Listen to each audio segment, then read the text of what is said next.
Hey guys, welcome to my new video. This video is going to be about trigonometric identities, a very feared chapter among 10th grade students. Hopefully, after this video, you won't fear this chapter. So let me just quickly give you all the important formulae that you will be using throughout the course of this chapter. This lecture or this video will only be about the formulae, so you can get a good grip on them.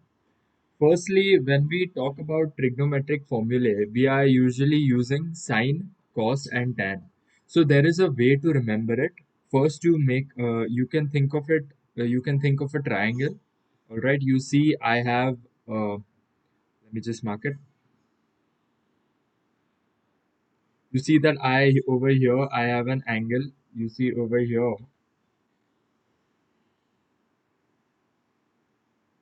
I have an angle theta. This is called theta. It's a Greek symbol.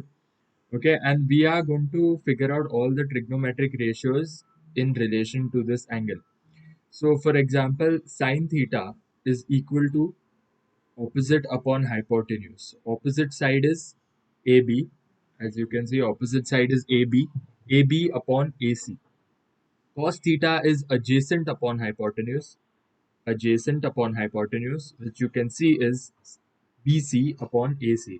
And finally, tan theta is opposite upon adjacent or AB upon BC. Now, there is a way to remember these three.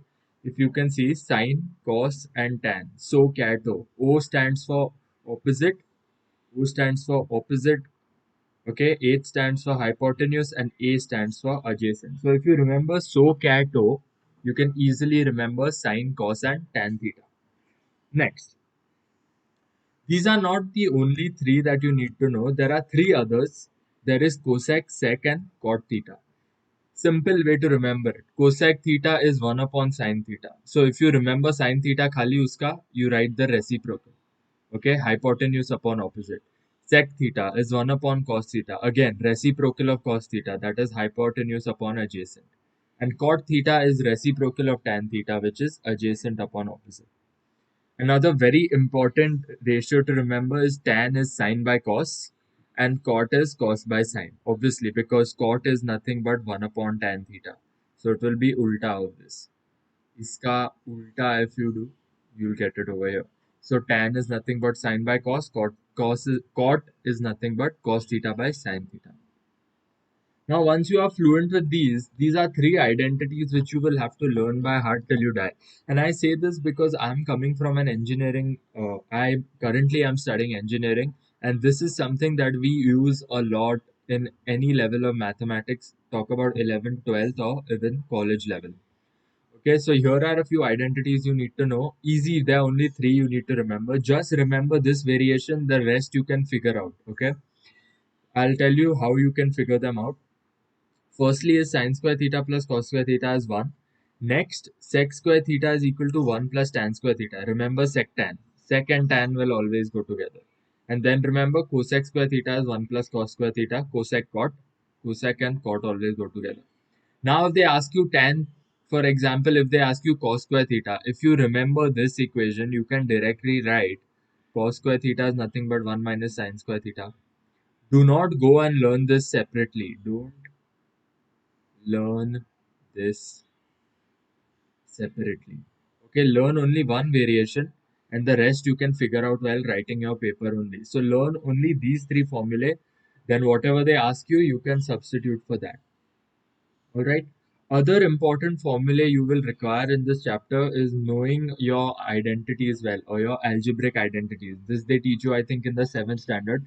But you should revise it before you start the chapter because you're going to be using a lot of this. Some important ones I've ticked in green, like a plus b whole square, a minus b whole square, a minus b into a plus b. Okay, and all these and the cubes a plus b whole cube, a minus b whole cube, a cube plus b cube, a cube minus b cube.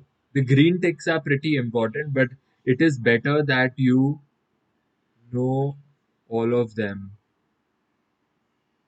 by heart. As I say, my heart always means LBH, learn by heart. Okay, so if you know these prerequisite formulae or algebraic identities, as I call them, algebraic identities, well, this chapter will go very smoothly for you. Okay, I am going to include a PDF of this page in the description so you can directly download and then later print it.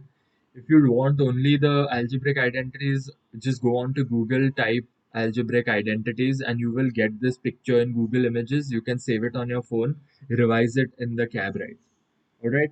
I hope this lecture was very informative for you. If you master this and you learn your formulae well, this chapter shouldn't be a problem for you. Thank you for listening, guys. Stay tuned for the next lecture of trigonometry.